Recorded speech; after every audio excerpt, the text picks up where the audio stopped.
13 lives were shot yesterday. One died on a typical Wednesday day, not hot.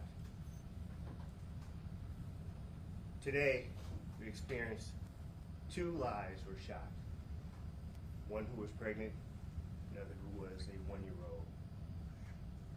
This press conference is about a call to action to talk to our public, to our community.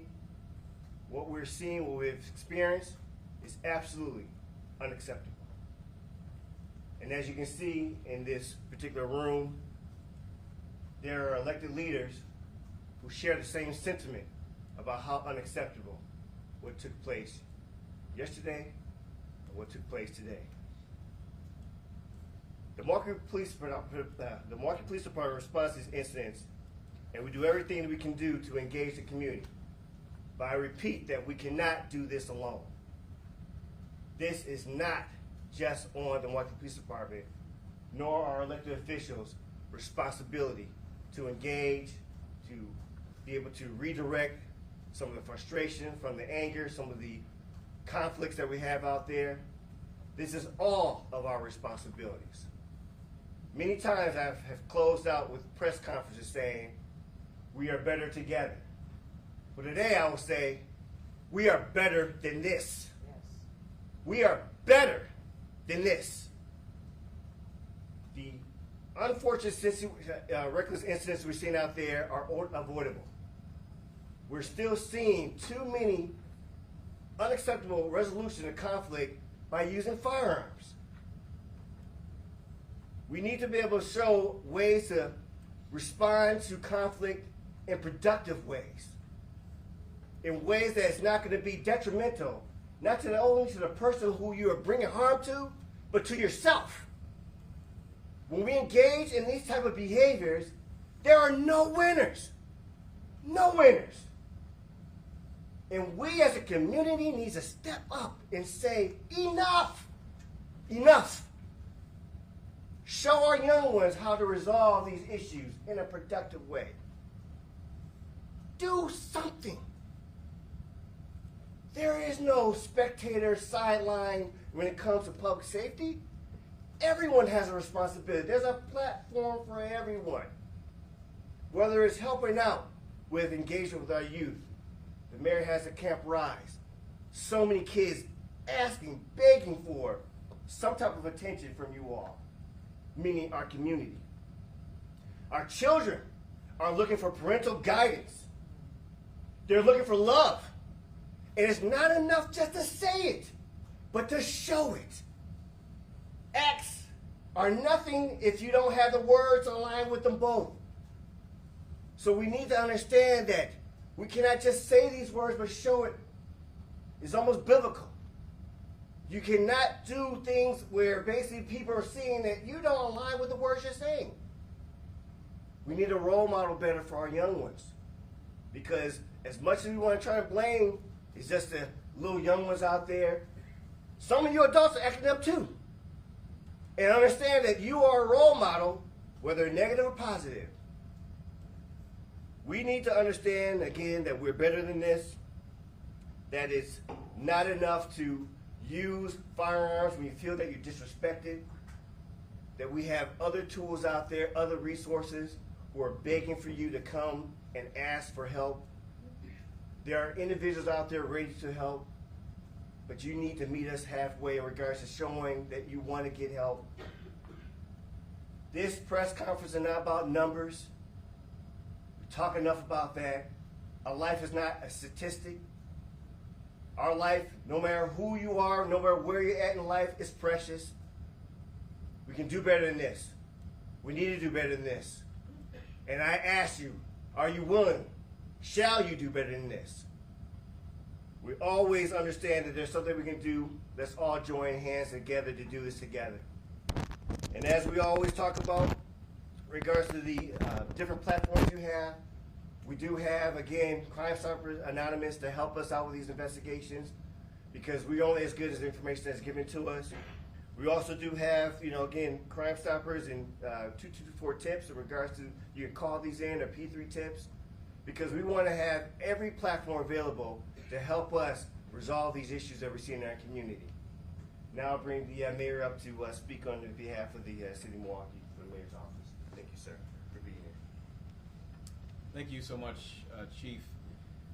I think that every single person who stands here today, they all understand, they all appreciate, we all support and condone the comments and the passion that Chief Norman just displayed, not just from the perspective of the Milwaukee Police Department, but from the perspective of city leaders and the perspective of citizens and the perspective of parents here in our community.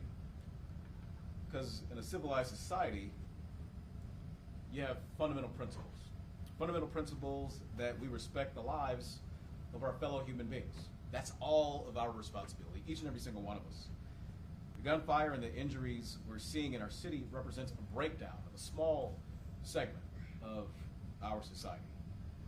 It's a small segment of our society, but the actions of that small segment of our society ripples across the entire community.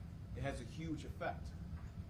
And I've said it before, it's not merely about the numbers. It's about the human impacts. It's about the injuries. It's about the lasting disabilities. It's about the loss of life that we see when people pull a trigger, when they shoot somebody, when they hurt somebody.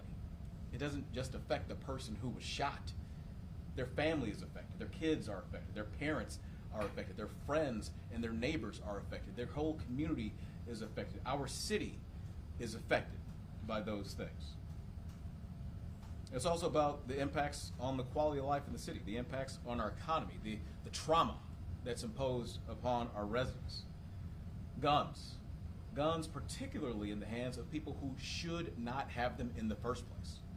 Let me repeat that. We're not talking about law-abiding gun owners or anything like that. We're talking about guns in the hands of people who should not have them. Simply put, should not have their hands on a gun. Those folks are causing problems here in our community. So I want substantive change as it relates to that issue, as it relates to people who shouldn't have their hands on guns. And I want our state government, the people who actually control gun law in this state, because it doesn't happen at the local level. The mayor, the common council, we are powerless as it relates to gun law, specific gun law, and who has access to guns. We don't control that. That's a state level issue. That's a federal level issue. So I think all of us want, not just in this room, but outside of this room, people who live in those neighborhoods out there in the city, they want to see this action too. They want to see action to stop people from having access to guns when they shouldn't have that access. And I think there are things here that all of us can agree to. Like domestic abusers, right? They shouldn't have their hands on guns. People who, are trying to buy guns illegally, who are trying to buy guns without a background check. It's crazy. It is absolutely crazy that individuals who are seeking to purchase weapons that are designed to hurt and kill human beings, that they can go out and get those guns by purchasing them from somebody without having a background check on that transaction. That is insane in a civilized society. And as a result, we see death and we see destruction on the streets. And by the way, it's not just an urban thing. It happens in other parts of our state, just like it happens in other parts of our country too. So of course, I agree with the chief in his call for basic decency, basic common sense. Put the guns away. Put them down. It used to be when I was growing up, when several people standing behind me were growing up, if you had an argument, you just argued. You used your words like adults. And if you didn't use your words, maybe you just walked away. Maybe you just walked away, just left the scene. Didn't partake in the conversation anymore. If worse came to worse, you'd probably get into a fist fight. And maybe you have a bloody nose, but you still will be alive. And now today, it seems like folks are so easy. They're so easily triggered that they're so willing to pull out a gun to end somebody's life from a simple dispute. That's wrong. That's wrong. And we need stronger laws, particularly laws at the state and federal level, to circumvent that so that we don't see more bloodshed on the streets of Milwaukee. The folks who are standing right here right now, we want to see this fixed. We do. I want to see this fixed. And that's why I am continuing to call on the state legislature to do its job. Because when I wake up and I see news or get a text message or a phone call late in the night from the Milwaukee Police Department that somebody's been shot, particularly when a kid has been hurt in this community, it ticks me off. I am upset by it. It enrages me each and every single time. And I would imagine that the people who actually control state government, particularly in the legislature, that they also are upset by that. Because I know they have kids. I know they have grandkids. I know they have nieces and nephews and people that they care about. And they wouldn't want this to befall upon them either. So let's all come together and find common sense solutions to this problem so that more people in this city don't end up losing their lives because folks who shouldn't have their hands on a gun in the first place get far too easy access to it. Let's settle disputes and do it without violence. Let's end the craziness behind this spate of shootings and any spate of shootings that we have seen or may see in the future. With that, I'm going to ask for Common Council President Jose Perez to come up to the mic. Thank you, Mayor. Thank you, Chief. I want to acknowledge my colleagues that are here, Alderwoman Taylor, Alderman Stanford, Alderman Burgillis, Alderwoman Moore. Appreciate you. Many others wanted to be here but couldn't make it. I first want to recognize everyone affected by these horrors that we know. I want to let them know that we're thinking about them, our deepest sympathy for the lost lives. And unfortunately, I know this pain much better than I ever wanted to. In the wake of the events, that we get asked the same questions all the time as electeds. What's wrong with our youth? What's wrong with Milwaukee? Why don't the police do more? And hearing from those investigating these recent incidents, it seems there's an underlying pattern regarding this violence and these shootings, and it's young people that have made a choice to value what they consider respect or their reputation. And they're doing that over their lives or even themselves. All of us assume that our fellow human beings make decisions based on simple choices like cost and benefit, risk and reward. For too many, this balance is way broken. Our judgment is shaped by our loved ones, our education, our careers, and our hopes. These are the things we fear to lose. These are the things we protect with all our actions. For too many, there is nothing to lose. That's unfortunate. Everything we do, whether it's president, governor, mayor, common council, we must advance policies that hopefully restore this balance.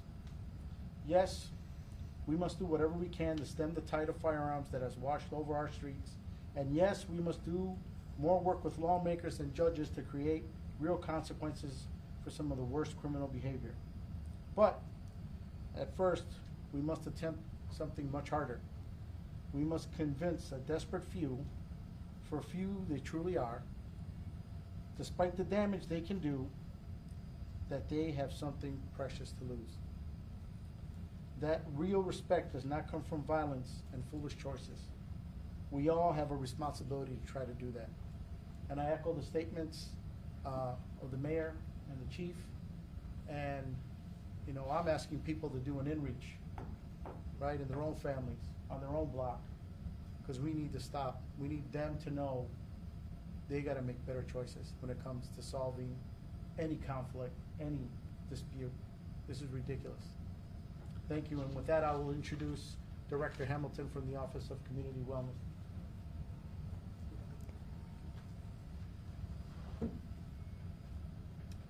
Thank you, President Perez.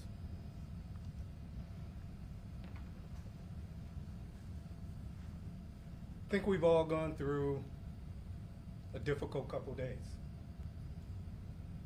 But the truth of the matter is, this was predictable. We were all bracing ourselves for when the seasons changed. And there was an expectation that there would be an uptick in this type of behavior. Sad thing is that it was also predictable that most of us in the community would try to provide the type of supports for neighborhoods, for young people, to avoid what we're seeing right now.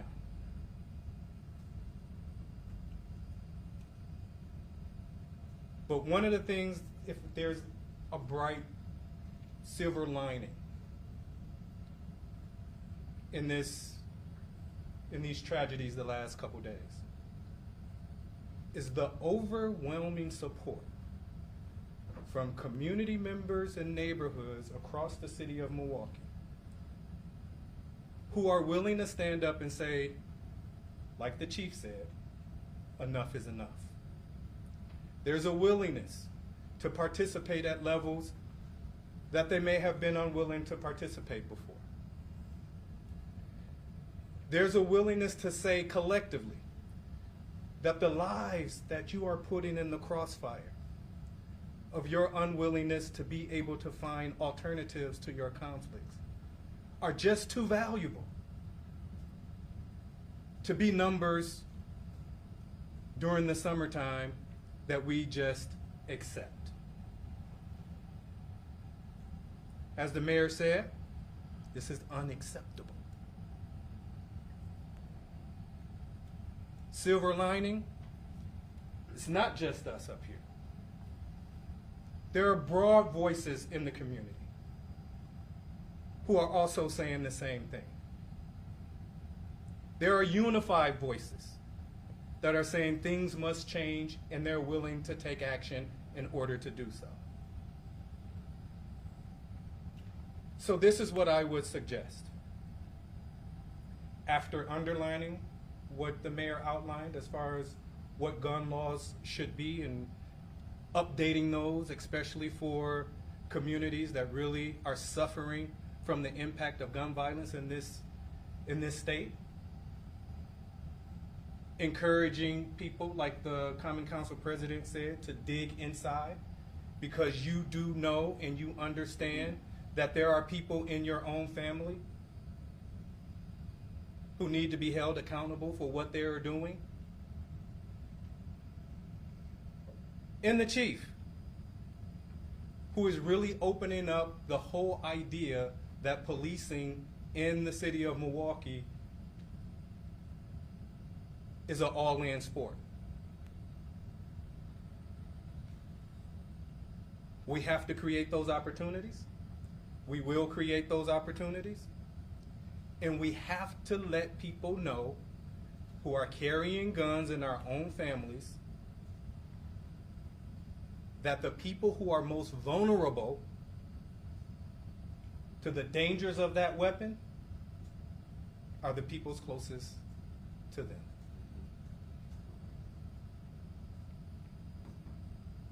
So take advantage of the number of things that are happening in your community right now to help with conflict resolution, to help with learning how to handle firearms safely, but also lend your voices to advocate for sensible, common gun regulation in this nation, but definitely in this state. So we're willing to continue to share the phone numbers of the partnerships across this city to help communities across the board take advantage of the resources that exist right there in your neighborhoods. And we want to lift up the voices in communities across the city to be able to have their voices heard when it comes to this.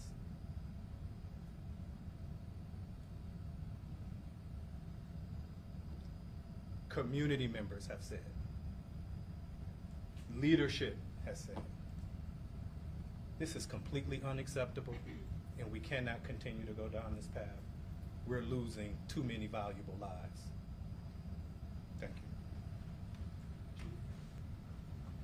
Before I open up for questions, I'd like to still really show that this is a solidarity in regards to elected officials here, our city leaders thanking this particular type of response, but also I see in the back of the room a lot of our community members recognizing that they're doing the work that needs to be done within our community.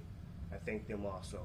And the Milwaukee Police Department see everyone in regards to this work that's being done, the collaborations, the type of leaning into this, and we need to lean into this even more.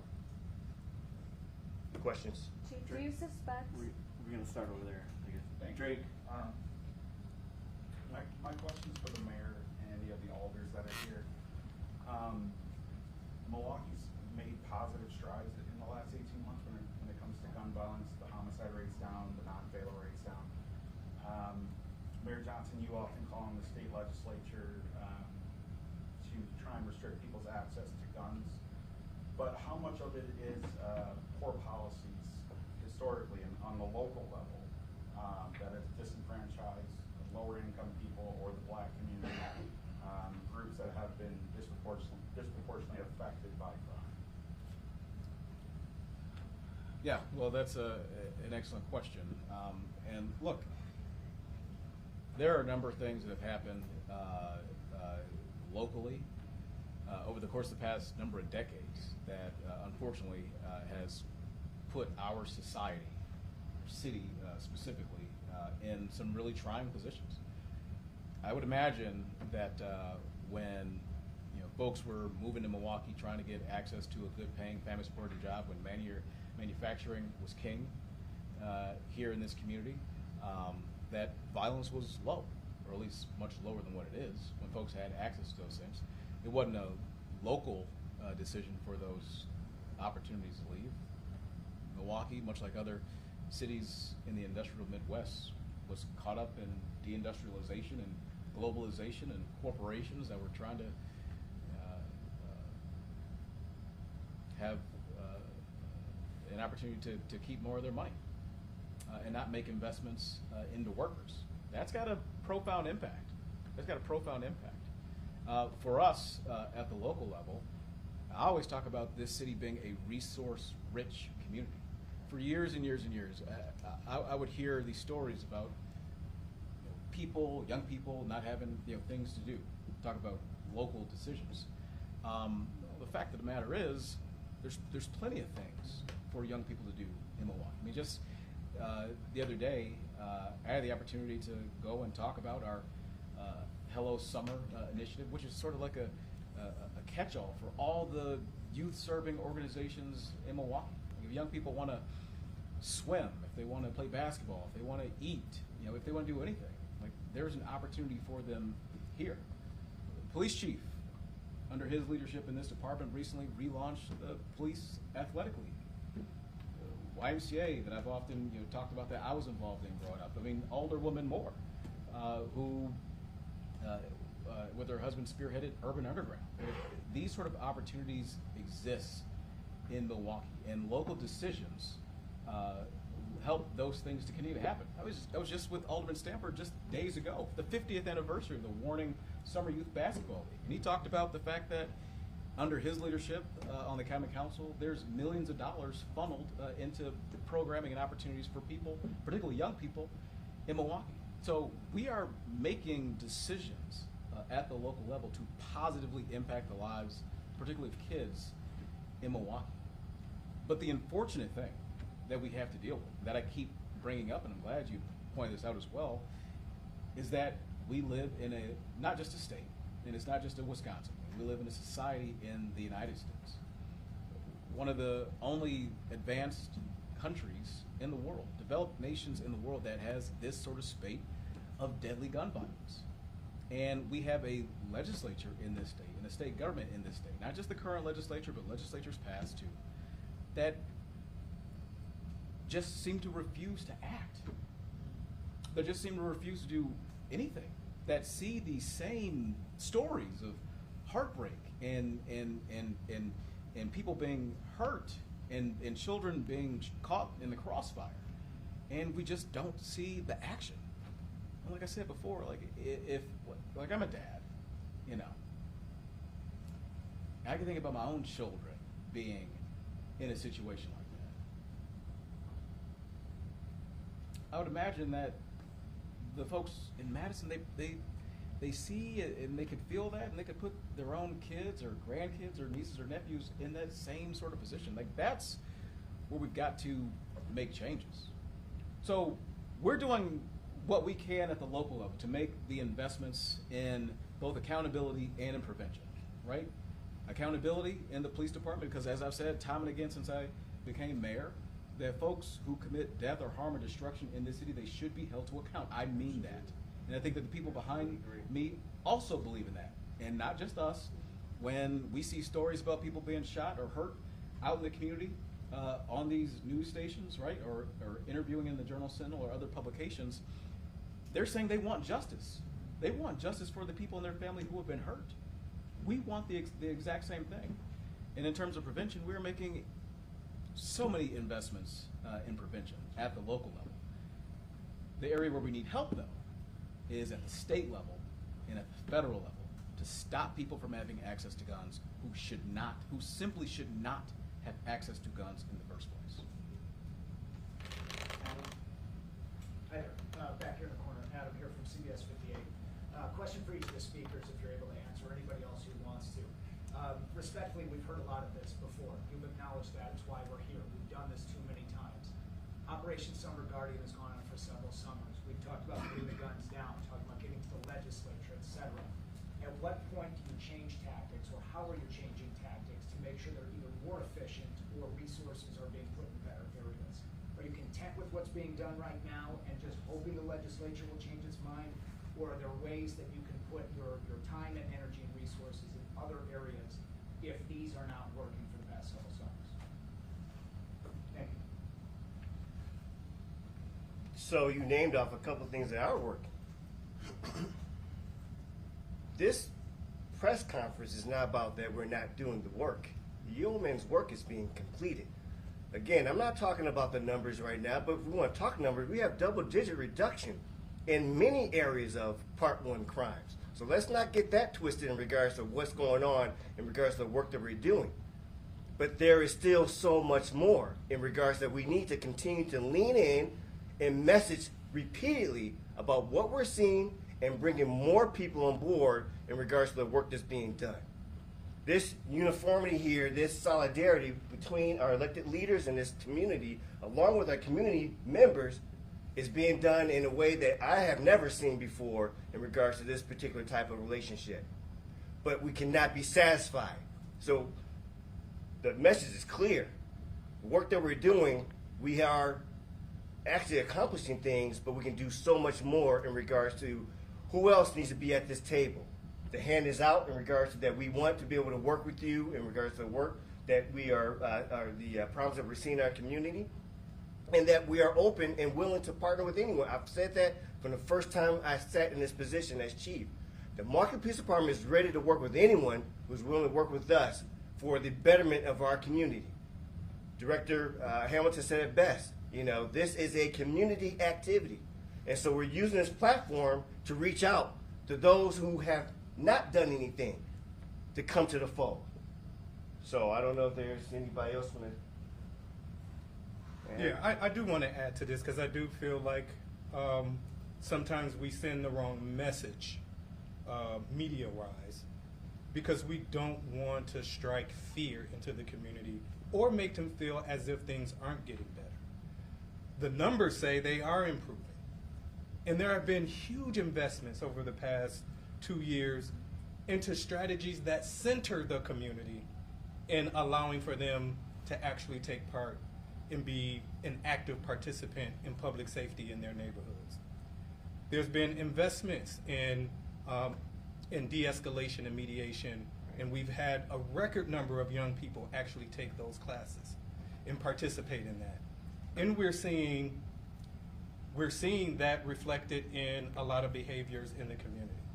We've had a record number of organizers in different neighborhoods throughout the cities where we're talking about 414 Life, Promise Keeper, critical response teams who are organizing across the city, and more people participating in healing practices, communal, than we've ever had in the history of the city. And it's having an impact in the way people feel about their communities. But as the chief said, we're not resting now. We're not saying that we have arrived. The simple fact that we still have these incidents occurring in the city, and that we still have young people, women, we have the lives of innocent people caught in crossfire, especially with some of the high-grade military-type weapons that are being used on our streets. We have to continue to say that that's a problem too. And so as we continue to move forward, we don't want to pat ourselves on the back, but things are improving. And the list of people who are willing to come to the table and participate in this effort is growing. Lastly, at least for me, unless anybody else has some comment on this, yes, we've got some good numbers, but we're not resting on our laurels. We never tire. We cannot tire. We won't tire. We're going to keep on going. And so while there are some positive trends, there still is some fruit hanging on that tree. You know, you correctly point out, Adam, like I have consistently asked for the legislature to be more involved here to make sure that people who shouldn't have access to guns don't have that access. I still haven't seen any action there, so I'm going to keep on asking. I'm going to keep on asking. And by the way, I'm not just asking the legislature to do that. I am challenging the media to do the same thing. Like, we're accessible. We're here.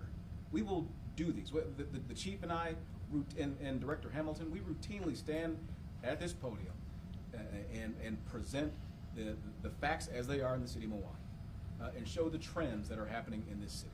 We routinely do that, and the media shows up, and I'm grateful for that. And I think the community is grateful for that because we want to be transparent with the people of Milwaukee and our broader community as well.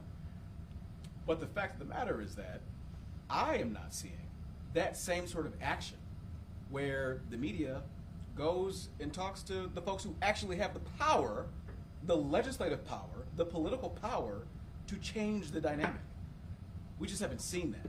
So I'm challenging the media as well, just as much as you ask questions of me and ask questions of the police chief and others who are here. I want the media to also take that same energy to the Capitol and ask those questions there, because they're the ones who have the power politically, legislatively, to change the situations that we're here talking about right now. Yeah, I know you guys say call on the parents to teach their kids about violence as a whole, but I mean, how do we kind of echo that message to the parents that aren't listening when we're saying enough is enough? I think, I'll just say, I think that's our biggest challenge, right? I mean, I have 2 teenagers. I spend so much time deprogramming them from social media, and it is a difficult thing, but we need more parents to step up. We need them to go look in their rooms. What are they doing late at night if they're not in the house? And if it is a challenge, we also want them to reach out and ask for help. There's resources we can help point them to, whether it's the Office of Community Wellness, our neighborhood organizations. We have youth serving agencies that are going to do some outreach, talk to people. We have lots of interrupters in the street. That is our biggest challenge. And those folks that need it the most always don't hear the message. They may not be home when the neighborhood groups are out talking door to door, and we can't stop. And they're our biggest challenge. And we need everyone in, the uncles, the parents. We need them to get tough with their own families and have those. It's difficult. I'm a parent. You know, you don't want to be not liked. You don't want to have that tension. And unfortunately, you do in this day and age, because there's nothing that happens late at night on the street. And I know on my block, or I go to even my legislative aide's block, there are kids out at midnight, and you wondering why are they out here so late by themselves. And we need more help from families. And if they need help, they need to ask for help so we can help provide that for them. It's difficult. It really is. We spend a lot of time deprogramming our kids from social norms that shouldn't be norms. I would love to add to that, and thank you so much, President Perez. Like, I'm first a parent. At the end of the day, it is my responsibility to know where my children are, and over the decades, we have seen less and less responsibility of just the modeling as well as community guiding and supporting. You know, we used to have older grandparents, and you know, we had to come in when the street lights came on. I mean, there was a certain level of expectation that we had as family, as community, that we're seeing less and less of. And again, a lot of it has to do with just how society, you know, has evolved, right? There is, you know, media and social media, and how young people are becoming more and more disconnected, right? Parents are telling their kids what to do via text.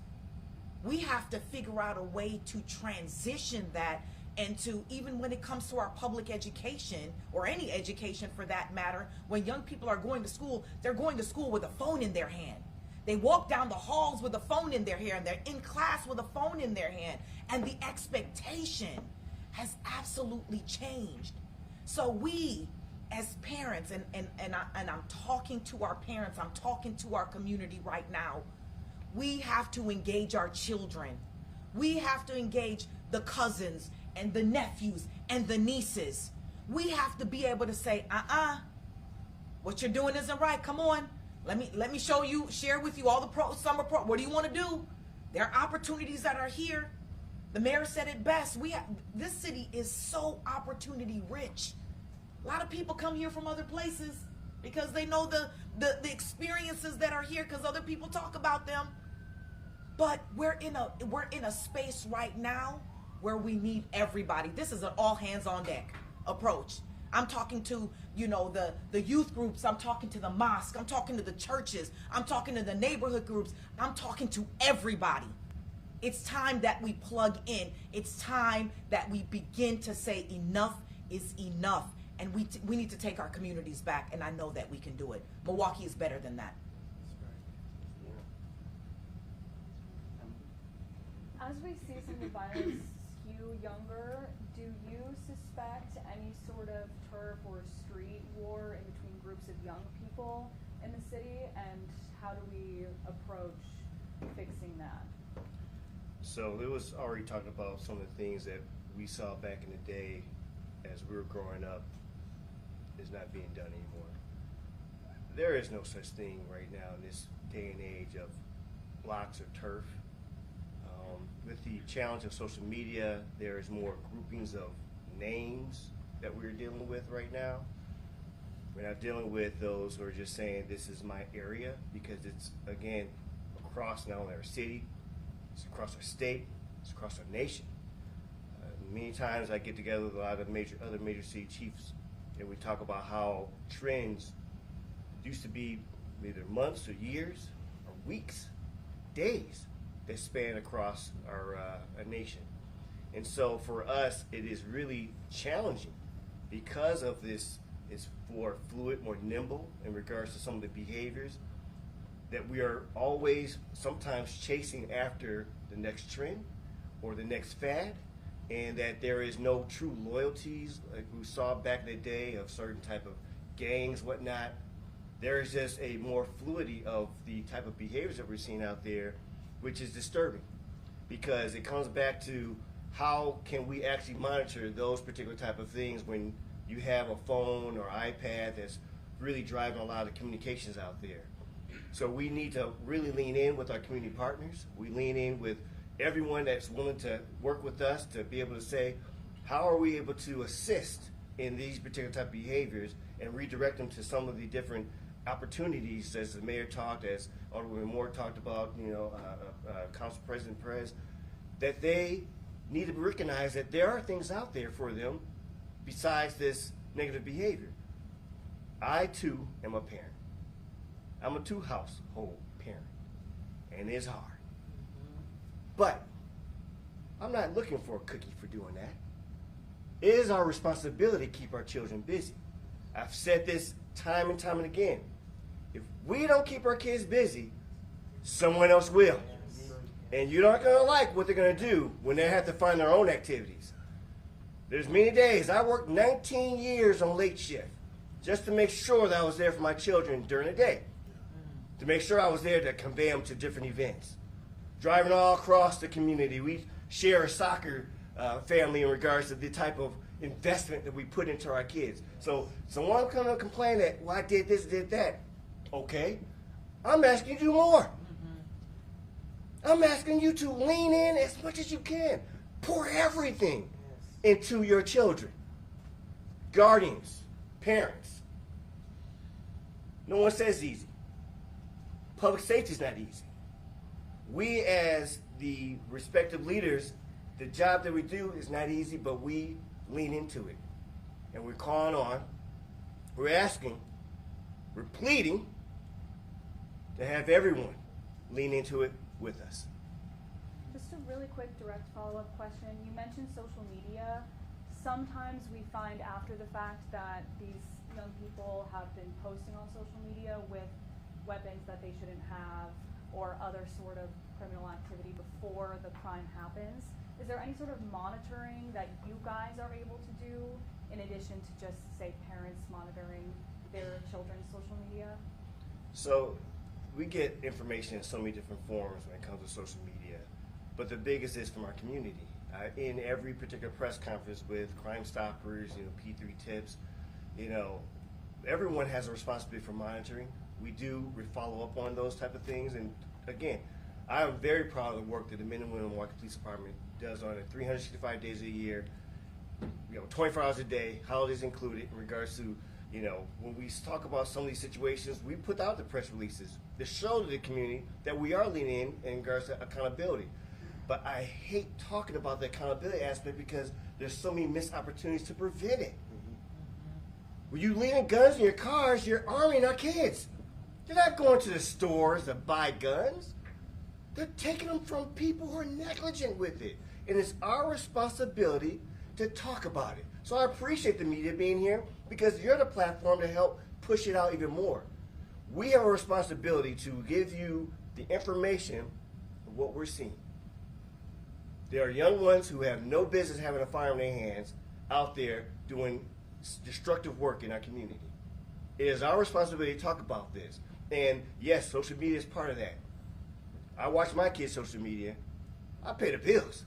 So there is no secrecy or, privacy, whatever, because they know. There's no locks on their doors. I walk in whenever I feel like it, and so can you parents. So can you guardians. So this is where we really put the rubber meets the road in regards to saying there is so much opportunity that we're missing right now because we're still not all unified on this effort. We're getting there, but this is a reminder that we can be, that we can really lean in to this together. There's been a lot of focus on violence among young people, but there's also just as much violence being done by young adults or just full-blown adults that end up hurting younger people. We saw that today. We saw that just yesterday as well. Is there programming? Is there messaging? Is there a focus that's going to be done to sort of reach out to conflict resolution among adults who are doing the same thing in this community, not just young people? Well, I will say in regards to the prevention side, I'll leave that to Director Hamilton to talk about that. We are part of it. But when we start talking about young adults, I'm going to just echo what the mayor said. There's accountability. Understand this. You engage in this type of violent behavior, we are and will come after you. There's going to be no tolerance in regards to those behaviors that we see in the carjackings, the individuals using guns to harm their loved ones or they're supposed to be loved ones, because I don't know how using a gun is something even acceptable dealing with a conflict with a loved one. But when it comes to our young adults, that is unacceptable to think that this is going to be tolerated. But yes, we do have services. I do believe in those type of services. I want to see the prevention, but we do have to have that conversation that it's not going to be tolerated, not in my neighborhood, not in their neighborhoods, not in any neighborhood in the city of Milwaukee. Yep. And then I will just highlight that we have a number of programs that are directed toward youth, and we are partnering with the county for the kickoff of the advanced piece that's focusing in on youth. But for adults, we do have within our Promise Keeper team a critical response team where their focus is that age group where we see the most gun violence. And they are plugged into a lot of the traditional organizations that have kind of sparked some of the activity that we see among that age group. So there are some specialty teams that deal specifically with the age group that you're talking about. And a lot of times, that age group is actually influencing a lot of the youth. So some of that overlaps. All right, thank you guys.